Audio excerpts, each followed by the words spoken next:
Hey, and welcome to Matt and Jess TV. I am Matt Rose. And I'm Jessica Bun Bun. Welcome to a new edition of Big Brother 28 live feed spoilers. Here we are. This is our update for day 19 of the game. Guys, I just got to give you guys a little bit of a warning. My energy is low today. My son, 3 years old, has decided to start a band in his room. It's been going on for a week straight. Rehearsals at 5 a.m. He is the drummer and the singer. He's got his dino on the guitar. He's got his teddy bear on the bass. It is happening every single morning. I am super bagged. Also, my dog has dementia, so she gets up like 10 times a night so she can stand in the grass and smell the air. It's really been a rough one. So if my energy's a little bit low, this is what's happening, guys. Send Jess good vibes in the comments. Just also sleep. Sleep is very important. Send me a diamond power of veto so I can veto 5 a.m. rehearsal times with my drummer son. Well, listen, given how overpowered the diamond power of veto is within the Big Brother house, it should be equally overpowered in life. Don't we all feel that way? Yeah. We're going to talk a lot about the diamond power of veto in this video. I think an interesting thing, though, is that complaining about this advantage, there is this weird direct correlation people make online that this somehow means that we're complaining about Rick Devens or we don't like Rick Devens, when it's just the reality. And this is true for Devens or Guy Drew, my girl Melody, anybody is. It's we want to watch people play the game and figure things out on their own accord. And it's just when somebody gets an advantage that is this powerful, it takes away some of the narrative. And beyond all that, let's say Devens hypothetically wins this season. Mm-hmm. Now there's going to be all these people chirping about, whoa, America, diamond power of veto. Blah. It's what happens with Jordan in Big Brother 11. And Jordan didn't even get the coup de Jeff. Jeff did, but it still gets linked to her in that way. Absolutely. It's extremely overpowered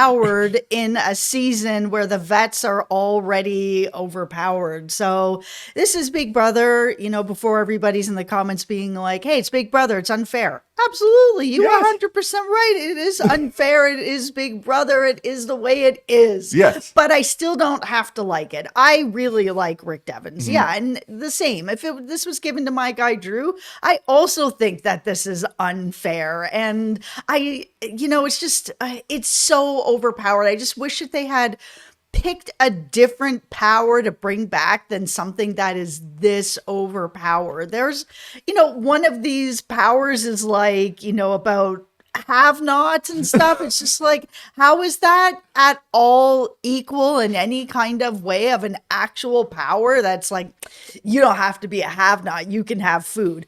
Cool. Okay. Because the whole have-not thing really affects people. Tinfoil hat here. Let's say your guy Drew got the opportunity to go in there. He's 100% getting the you don't have to be a have-not power. It's just you really felt the laying of all these powers that are in that room is so ridiculous and just all over the place. I guess we should be happy that the coup de Jeff is not in there, but at the same time, it might as well be. This is so overpowered. Yeah, we're going to get more into this power, what it means. Also, did Devens figure out how this game works? We have so much to get into here, but before we do, be sure to join our YouTube memberships because we have a brand new YouTube memberships video that is over there that is fittingly about have-nots, and in particular, D has seemingly broken the have-not rule. So what does that mean for her? What does that mean for the game? We'll go through the history of it and so much more. And we're so grateful to everyone supporting us on YouTube memberships. We have a Big Brother exclusive video there every single week. Thank you so much to everyone who has joined. Yeah, it really does mean the world to us. It helps us to keep the lights on over here. So thank you. And let's get into the diamond power of veto now. All right. So this is good for 6 weeks. That is the part of this that is wild. Even more wild than almost, it's just how long this is good for, because it does give 6 weeks. It gives Devens all of this flexibility where if he's worried about using it, or if one of the other people in the tool shed is in danger, he can then be all right, we'll try to navigate through this because there's still 4 weeks hypothetically on the other side. I may end up having to use this. Like, an obvious theory on all of this is just that, all right, well, maybe this power is going to roughly around early jury. It's hard to do the math in my head as to like when certain dates are, but I think it's pretty clear. Allison Grodner, Big Brother, you guys want Rick Devens to make it to jury, and this almost solidifies that.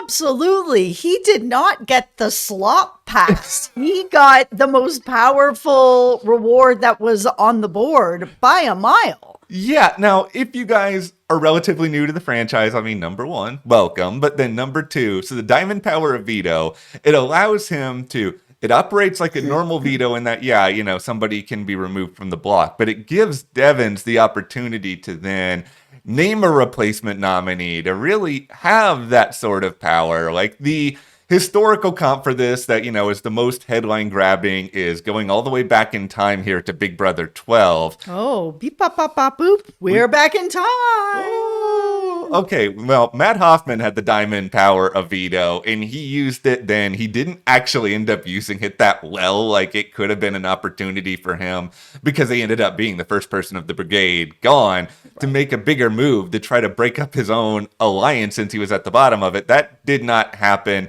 We'll see exactly what Rick Devens ends up doing with it, but it is just such a powerful tool that if he uses correctly can be very, very important, though at the same time, he could also use it to make a really big surprising move if he wants to get a little bit chaotic with it here. So far, the only person that he has talked to about his power is D, who seemingly still is number one here in this the whole thing, where together they can make some decisions using this game-wise. Yeah, like he has said, I will use it obviously on me. I would use it on you. It's our power. So he's doing his best to make her feel included in all of this. And I mean, this is, I believe what Devens is going for is that when you are in a huge alliance like this and you are never in danger, because let's be honest, like this alliance is steamrolling everybody right now, you don't have that many opportunities in order to prove trust. And even going back to Survivor 50, it's not like Devens and D were that close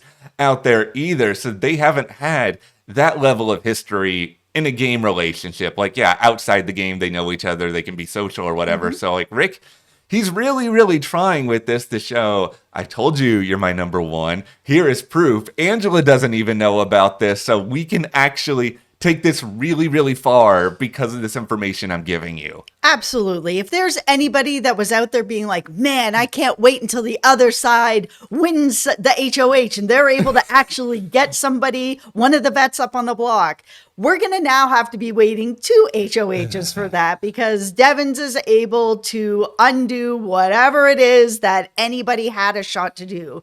The people on the other side of the house are not winning this season. It is just not happening. Put on your hard hats.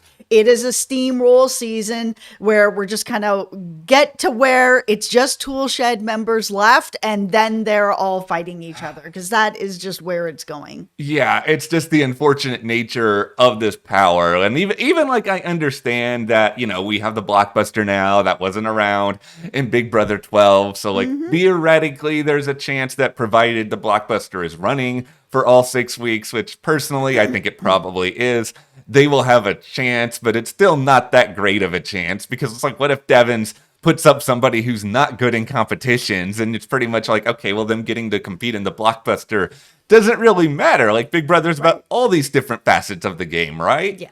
Okay, well, here is where, to me, things get a little bit interesting when it comes to Devens talking to D about this power, because we know you go into the power room and you have to go through this process. Now, as I've said in videos in the past, when I was a kid, I wanted to be a game show host. And my favorite game show of all time was Press Your Luck. Big Bucks. Love it. I used to watch it all the time when I was sick at Grandma's house. It is the Big Bucks, no whammies. It's such a fun game show to watch. Now, there's this documentary that is out. There's a really deep pull, but about somebody who was actually able to game the way the Press Your Luck board worked and recognized all the patterns and got like just this insane amount of money doing it. The way Devens talked to Dee about this last night, he felt like that guy. He was just sort of like, I figured out a pattern. I figured out a way in which to do this. And like, if that's true, it suddenly does actually help the argument of just like, oh, so this is how you did get the diamond power of veto, the most powerful thing on the board, because you took your time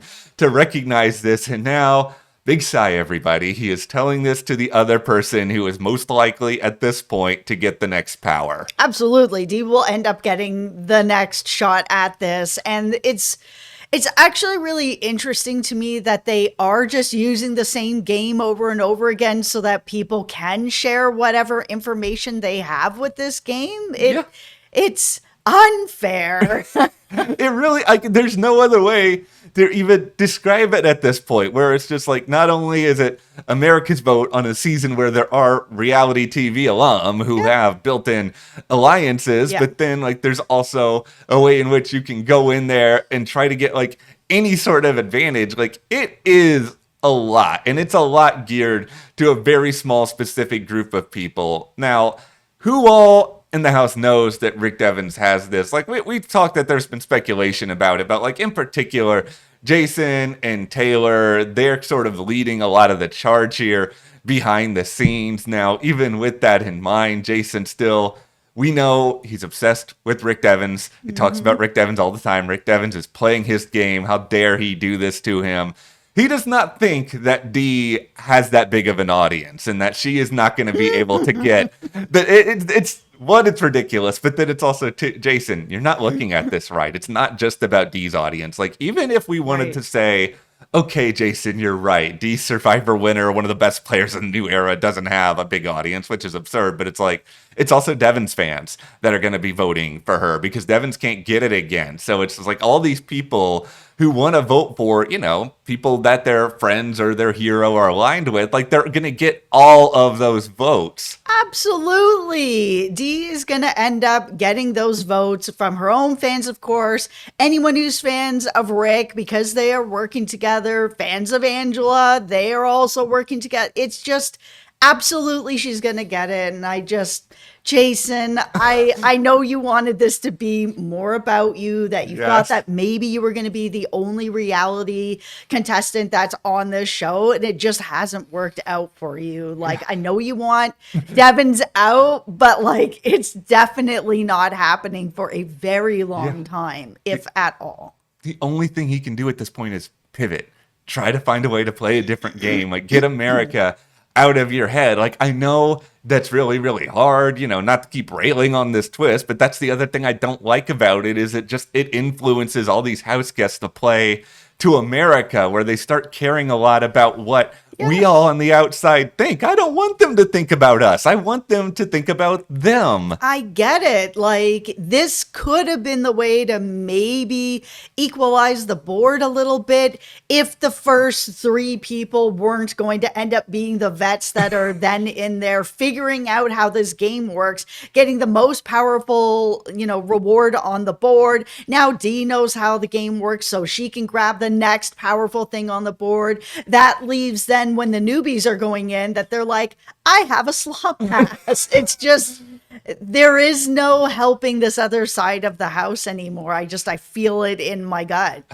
Okay, so a few little funny things that have come out of everything with this power discussion. Barrett bringing up the Devens, because, Barrett's a super fan, obviously. I think he can sort of read the tea leaves on a lot of stuff, talking just about his fear, how worried he is about it being the coup d'etat, how this is the worst case scenario, and thinks the powers are only going to be good for 2 weeks. Well, Barrett, I want to introduce you to a new worst case scenario where, it's not the coup d'etat. It's close to the coup d'etat. It's going on a lot longer than 2 weeks. I know that Devens is technically in your alliance. You might be okay, but at the same time, Devens' number one ally has been leading a charge alongside Angela to try to get you or Drew out of the game. Yeah, I mean, I like Barrett, but it's just, he doesn't have a chance. He really, really doesn't. And, Drew, a man who has had better reads than anybody else really in the house all season, this may be his most incorrect read of thinking that Jason has the power right now. His reasoning's not even that bad. It's just he knows America likes underdogs. Yes. We all do. If this was a normal season, I think there's a chance Jason does have the power at this point. Because, Absolutely, Jason would have had the power by now. yeah, because everybody wants to see like constant power shifts. And that's, regardless of even mentioning the fact that Drew does not know that Jason is a reality TV alum or mixing all of that in. But his other part of logic is that Jason was in the DR for a long time yesterday. And like, this is something that all of us feeders were doing that was kind of funny yesterday, was we were trying to keep track of like who was going to the DR, how long they were in the DR, what's going on. There was a period of time where everyone thought Devens had it because he was in there forever and he was just in like the gym or something like that. Like that's, there's no perfect science to any of that. Somebody may just be going into the DR to cry. Right. Okay, well, let's get into the game part of things heading into the power of veto today. So if you guys were not aware, Kamu's head of household. We have on the block right now Lyric, Mallory, and Lyric and Mallory are on the block, and then Lala is joining them. Right. Jason is right now the proposed target, and we'll see what happens with the veto.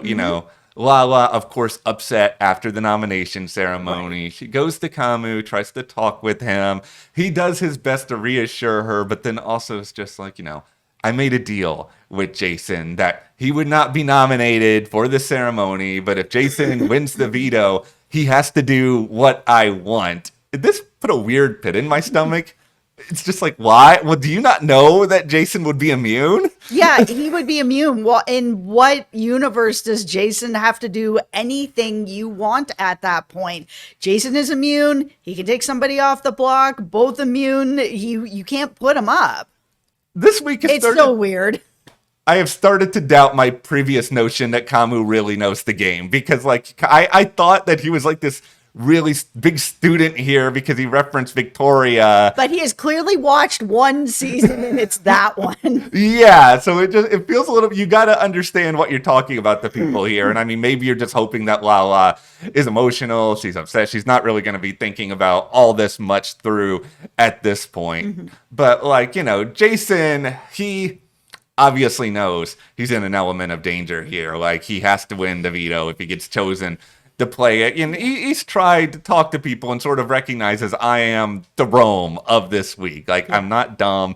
I know what is happening, but it's still a hard position for him to be in because it's just like, what can you really do if you are in his position? There's not a lot at this point. There is a huge alliance steamrolling the house. It's true. What the diamond power of veto.